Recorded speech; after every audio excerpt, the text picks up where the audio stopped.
আমাৰ শিশুমানী মণ্ডলৰ 84টা পঞ্চায়ত আছে 84টা কেন্দ্ৰতে আজিৰ ধৰে আমি ইয়াতে কৰা ধৰণে সাংগঠনিক পৰ্ব নিৰ্বাচনী পৰ্ব চলি আছে তাৰ কাৰণে আমাৰ যিসকল নিৰ্বাচনী বিষয়া নিৰ্বাচনী বিষয়াবিলাকে বিভিন্ন পৰ্যায়ত ভাগে ভাগে এনেকুৱা এটা কাৰ্যসূচী চলাই গৈ তাৰ কাৰণে তেখেতসকল ইয়াতে উপস্থিত থাকিব নোৱাৰিলে আমি ইয়াতে জিলা সভাপতিৰ লগতে আমি ইয়াতে উপস্থিত থাকিব লাগে আপোনালোকৰ লগত যি আপোনালোকৰ প্ৰস্তুতি কৰিছে সেইখিনি প্ৰস্তুতি আৰম্ভণি আজি কৰিছে তাৰ পিছতো আৰু ইয়াতে ডাঙৰ প্ৰস্তুতি চলিব তাৰ কাৰণে মই চেঙাজান পঞ্চায়তৰ অন্তৰ্গত প্ৰত্যেকজন ইয়াতে ব্যক্তিক মই ধন্যবাদ বিভিন্ন দল সংগঠনৰ পৰা জইন কৰিছে ভাৰতীয় জনতা পাৰ্টি আছে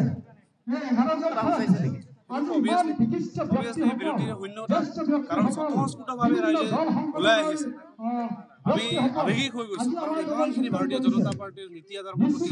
ভাল পায় তেওঁলোকে আহিছে আমি ধন্যবাদ জ্ঞাপন কৰিছোঁ তেওঁলোকে যেনেকৈ ওলাই আহিছে ৰাইজে তেওঁলোককো সেৱা কৰিবৰ কাৰণে ভাৰতীয় জনতা পাৰ্টিৰ প্ৰত্যেকটো মুহূৰ্ততে থিয় হৈ থাকে কথা হ'ল কি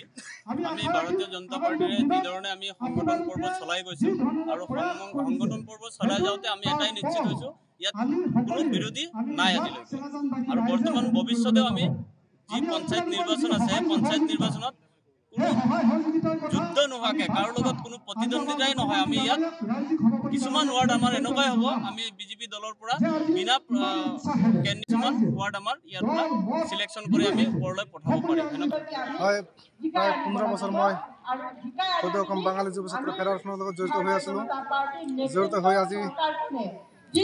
বিজেপি দলত যোগদান কৰিলোঁ যিহেতু আমাৰ চেঙাজান গাঁও পঞ্চায়তখন নতুনকৈ গঠিত হৈছে সৰ্বপ্ৰথমে মই বিজেপি যিটো চৰকাৰ আছে চৰকাৰখনক মই ধন্যবাদ জ্ঞাপন কৰিছোঁ আৰু বিজেপিৰ যিটো উন্নয়নৰ ধাৰা ৰাস্তা ঘাট ইত্যাদিকে ধৰি শিক্ষা খণ্ড হওক বা প্ৰতিটো খণ্ডতে বিজেপিৰ যিটো উন্নয়নৰ ধাৰা এই ধাৰাৰ প্ৰতি আকৃষ্ট হৈ পিনি মই আজি বিজেপি দলত যোগদান কৰিছোঁ আজি প্ৰায় 1000 কৰ্মী ইয়াত নতুনকৈ বিজেপি দলত যোগদান কৰিছে আমাৰ শিশুমানী মণ্ডলৰ 84টা পঞ্চায়ত আছে 84টা কেন্দ্ৰতে আজিৰ ধৰে আমি ইয়াতে কৰা ধৰণে সাংগঠনিক পৰ্ব নিৰ্বাচনী পৰ্ব চলি আছে তাৰ কাৰণে আমাৰ যিসকল নিৰ্বাচনী বিষয়া নিৰ্বাচনী বিষয়াবিলাকে বিভিন্ন পৰ্যায়ত ভাগে ভাগে এনেকুৱা এটা কাৰ্যসূচী চলাই গৈ তাৰ কাৰণে তেখেতসকল ইয়াতে উপস্থিত থাকিব নোৱাৰিলে আমি ইয়াতে ভাৰতীয় জনতা পাৰ্টিৰ জিলা সভাপতিৰ লগতে আমি ইয়াতে উপস্থিত থাকিব লাগে আপোনালোকৰ লগত যি আপোনালোকৰ প্ৰস্তুতি কৰিছে সেইখিনি প্ৰস্তুতি আৰম্ভণি আজি কৰিছে তাৰ পিছতো আৰু ইয়াতে ডাঙৰ প্ৰস্তুতি চলিব তাৰ কাৰণে মই চেঙাজান পঞ্চায়তৰ অন্তৰ্গত প্ৰত্যেকজন ইয়াতে ব্যক্তিক মই ধন্যবাদ বিভিন্ন দল সংগঠনৰ পৰা জইন কৰিছে ভাৰতীয় জনতা পাৰ্টি আছে বিৰোধীৰ শূন্যতা কাৰণ স্বতঃস্ফূৰ্তভাৱে ৰাইজে ওলাই আহিছে আমি আৱেগিক হৈ গৈছো ইমানখিনি ভাৰতীয় জনতা পাৰ্টিৰ নীতি আদৰ্শ ভাল পায় তেওঁলোকে আহিছে আমি ধন্যবাদ জ্ঞাপন কৰিছোঁ তেওঁলোকে যেনেকৈ ওলাই আহিছে ৰাইজে তেওঁলোককো সেৱা কৰিবৰ কাৰণে ভাৰতীয় জনতা পাৰ্টিৰ প্ৰত্যেকটো মুহূৰ্ততে থিয় হৈ থাকে কথা হ'ল কি আমি ভাৰতীয় জনতা পাৰ্টিৰে যিধৰণে আমি সংগঠন পৰ্ব চলাই গৈছোঁ আৰু সংগঠন পৰ্ব চলাই যাওঁতে আমি এটাই নিশ্চিত হৈছোঁ ইয়াত কোনো বিৰোধী নাই আজিলৈকে আৰু বৰ্তমান ভৱিষ্যতেও আমি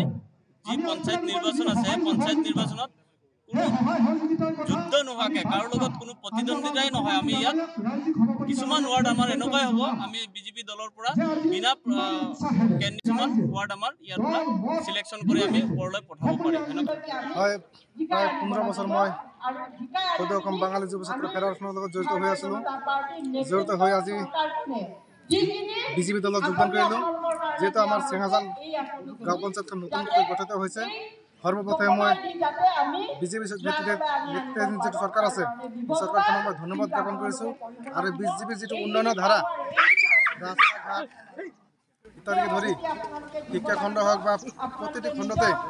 বিজেপিৰ যিটো উন্নয়নৰ ধাৰা এই ধাৰাৰ প্ৰতি আকৃষ্ট হৈ পিনি মই আজি বিজেপি দলত যোগদান কৰিছোঁ আজি প্ৰায় 1000 কৰ্মী ইয়াত নতুনকৈ বিজেপি দলত যোগদান কৰিছে